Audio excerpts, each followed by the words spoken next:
The child born in the spring of 1451 in the small town of Madrigal was not expected to rule. Isabella, daughter of John II of Castile, and Isabella of Portugal, entered a world already burdened by intrigue. Her father soon died, leaving her half-brother Henry to inherit the throne. Isabella's life unfolded quietly in the countryside, away from the intrigues of court. She read prayers by candlelight, learned Latin from tutors, and grew with a seriousness uncommon for her age.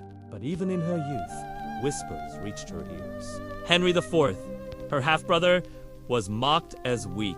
His marriage was unstable, and the legitimacy of his daughter Juana was doubted. These rumors stirred Isabella's imagination. She might have been a quiet child, but she prayed fiercely, whispering at night, "If it is God's will, I shall rule. And if I rule, I will do so with justice and with strength." Her brother Alfonso died young, and suspicion pointed to foul play. In the vacuum, Henry was forced to name Isabella his heir, but with a condition. She could not marry without his consent. Isabella bowed outwardly, but inwardly she resolved that no one would dictate her destiny. Suitors from Portugal, France, and England sought her hand. She turned them away until she fixed her mind on Ferdinand, Prince of Aragon. He was vigorous, cunning, and like her, ambitious. Their secret marriage in 1469 was a gamble that defied her brother's will. But when Ferdinand clasped her hand, Isabella knew she had chosen not just a husband, but a partner in rule. War followed. Henry's death opened a struggle between Isabella and those who claimed Juana, Henry's daughter, as rightful heir. Battles raged across Castile. Isabella rode with her troops, clad in armor, her hair veiled, her presence steadying the soldiers. Chroniclers remembered the fire in her eyes. The calm certainty of a queen convinced her cause was blessed by God. Victory crowned her efforts. Castile was hers. Joined with Ferdinand of Aragon, Spain was moving toward unity, though the kingdoms remained distinct. Isabella governed with a balance of grace and steel. She was stern with nobles who defied her, merciful when mercy served God's cause, and always relentless in her duty. Her attention soon turned south to the last Muslim stronghold in Iberia. For centuries, Christian kingdoms had pushed slowly against the Moors. Now, Isabella and Ferdinand resolved to finish the Reconquista once and for all.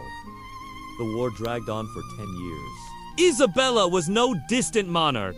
She traveled with the armies, oversaw supplies, encouraged the weary. She slept in camps, endured hardship, and bore herself with quiet dignity. Soldiers swore that when she walked among them, pale but resolute, their courage doubled. At last, in January 1492, Granada fell. Boabdil, the last emir, handed the keys of the Alhambra to Isabella. She stood in the palace, its walls glittering with Moorish art, knowing the centuries-long struggle was ended. Spain was whole, united under her crown.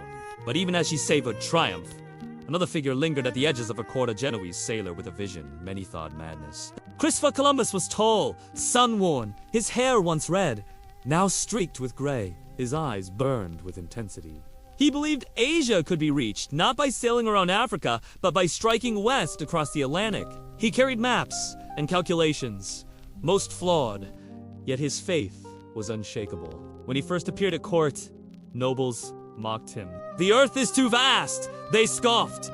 "You would sail into nothingness." Scholars dismissed his numbers. Ferdinand weighed the risk and frowned, but Isabella listened. In a winter audience, Columbus stood before her and declared, "Majesty, I ask not for gold, but for faith. 3 ships. Provisions, that is all. If I fail, you lose little. If I succeed, Spain shall stand above all kingdoms." Isabella studied him. She saw not a madman, but a man aflame with belief. Yet her coffers were drained by war, and Ferdinand counseled caution. 4 years Columbus lingered at court, pleading, living on small stipends, enduring ridicule. At one point, he prepared to leave for France, despairing of Castile's favor. Then fate turned. Granada fell. Victory emboldened Isabella. Advisors reminded her of the small cost compared to the great promise. Columbus was recalled. In Santa Fe, within sight of Granada's conquered walls, she summoned him. "Admiral!" she said at last. You shall have your ships. But remember, this is not only for gold. You sailed for God and for Spain. Tears welled in Columbus's eyes as he dropped to his knees. Majesty, you will not regret this. The agreement, the capitulations of Santa Fe, granted him noble titles and authority over lands he might find. To the jeers of skeptics, Columbus became admiral of the ocean sea. 3 ships were prepared at Palos: the Nina, the Pinta, the Santa. Sailors muttered in fear, but were lured by pardons or promises. Priests blessed the voyage. Villagers crossed themselves as the masts rose. On August 3rd, 1492, the fleet set sail. Isabella stood in prayer as the ships slipped westward into the horizon. She had wagered her crown on a dreamer. 4 weeks, the ocean stretched, merciless. The sailors grew restless, then mute. They threatened to throw Columbus overboard. He promised land, pointed to birds, to driftwood, to signs he swore proved Asia was near. Each day was a battle of will. Then, on the night of October 11th, a cry shattered despair. Land at dawn. They beheld a green island, shining under the rising sun. Columbus strode ashore bearing Spain's banners and a wooden cross. He declared the land for Isabella and Ferdinand, kissed the sand, and wept. The people who greeted them brought gifts of parrots and food, curious and unarmed. To Columbus, they seemed childlike, easily converted. To his sailors, they whispered promises of gold. Weeks of exploration followed Cuba, Hispaniola, lush islands of beauty. But storms struck. The Santa wrecked, forcing Columbus to leave men behind in a fort he named La Nave. With 2 ships, he turned for Spain. The voyage home was perilous, storms tossing them to the edge of ruin. Columbus, fearing death, sealed the report of his discovery in wax and cast it into the sea, praying it might reach Isabella even if he did not. But in March 1493, he returned alive. News spread like wildfire. In Barcelona, Isabella and Ferdinand received him in a hall glittering with banners. Columbus entered with companions, exotic birds, and trinkets of gold. He bowed deeply. Majesty, I bring you new lands, fertile and rich, filled with souls awaiting the light of Christ. Isabella listened with awe. Around her, courtiers buzzed with excitement. Ferdinand nodded cautiously, but it was Isabella who rose, placed her hand on Columbus's shoulder, and said, Admiral, you have done what none believed possible. Spain thanks you. God has blessed your courage. The court erupted in celebration. Yet Isabella's mind lingered on one point. These people you have brought under our banner, they are our subjects now. They must be treated with kindness, converted gently, not enslaved. This is God's command. Columbus bowed, though ambition flickered in his eyes. Gold haunted his thoughts, but Isabella's command was firm. That night, she prayed in her chapel. Lord, you gave me victory at Granada, and now this new world. Let me be your servant still, that these souls across the seas may be saved. Spain rejoiced, but Isabella, though triumphant, could not know the storm her decision had unleashed. The triumph of Columbus's return stirred Spain like never before. Bells rang, priests gave sermons of thanksgiving, and common folk whispered of a new golden age. In the ports of Andalusia, preparations began for a second voyage. This time it was no gamble of 3 caravels, but a fleet of 17 ships laden with soldiers, craftsmen, settlers, and priests. Isabella herself inspected the preparations. She walked among the masts, at her mantle brushing the planks, her eyes sharp. She gave special attention to the priests who would accompany the expedition. Remember, she told them, her voice steady, these people are children of God. You are to win them with mercy, not with cruelty. In 1493, Columbus's fleet set sail. They crossed the ocean swiftly and reached the islands again, where peddits wheeled in bright skies and turquoise waves lapped shores. But joy turned to grief when they found La Navidad destroyed. The fort was ashes, the men slain. Relations with thee had turned bitter. Still, Columbus pressed on. He built new settlements, ordered crops planted, and demanded gold. he sent ships back to Spain, filled with captives, hoping to prove the islands profitable. Isabella frowned when she read his reports. She had wanted conversions, baptisms, harmony not chains. She ordered the captives freed and reminded Columbus that her command had been mercy. But Columbus's letters grew more desperate, his promises more extravagant. Gold, he insisted, was there waiting. Majesty, he wrote, if you give me men and arms, I will make Spain richer than all Christendom. In 1496, he returned to Spain, worn but unbowed. His welcome was warm, though the glow of his first triumph had faded. Whispers ran through court that he governed harshly, that the islands bled, that his dreams of Asia were delusions. Isabella received him gently, reminding him, Admiral, you are not only an explorer. You must also shepherd the people placed under your charge. Columbus bowed, but in his heart he feared failure. The third voyage in 1498 carried him farther still. He sighted the coast of South America, lush and immense, rivers as wide as seas. Yet when he returned to Hispaniola, he found rebellion. Spanish settlers mutinied, accusing him of cruelty and hoarding. Disorder reigned. The crown could not ignore it. Ferdinand, ever pragmatic, pressed for investigation.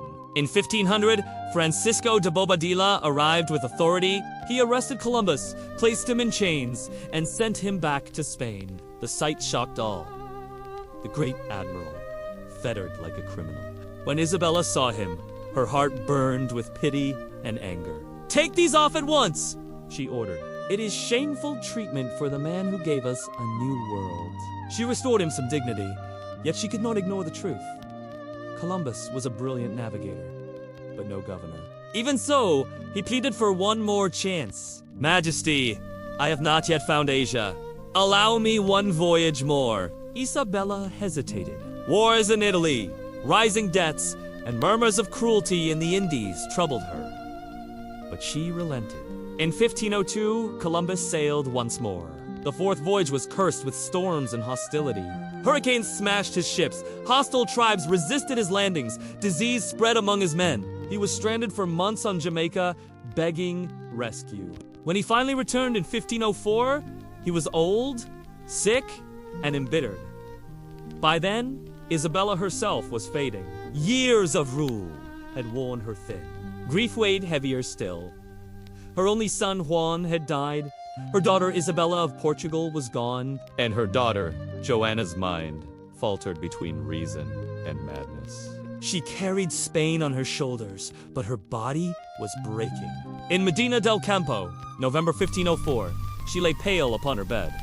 Ferdinand was at her side, unusually silent. Priests murmured prayers. Courtiers wept softly. Isabella spoke with the same steel she had always carried. Her daughters must be guided wisely. The laws upheld, and above all, the natives of the Indies protected from cruelty. They are subjects of Castile, she whispered. They must be treated as such. To enslave them is to betray God. Her final words were simple. I commend my soul to God and my crown to his will. When the bells told her death, Spain plunged into mourning. Columbus, too, mourned her deeply. He knew it was Isabella not, Ferdinand, who had believed in him when all others scoffed.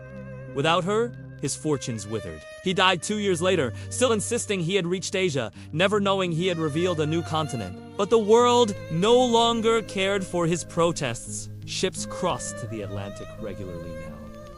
Gold and silver began to pour from the Indies. Priests preached in new lands. Settlers planted sugar, and empires grew. Yet so too did chains and suffering, the shadow of conquest twisting Isabella's dream.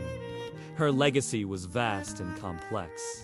She had united Spain, ended centuries of division, and brought a new world into Europe's grasp. She had believed in faith, justice, and mercy, but also in duty, conquest, and unyielding resolve. Columbus had been her instrument. And together, they had altered history. Centuries later, her name would be remembered with both reverence and controversy. Some would call her the most powerful queen of Europe.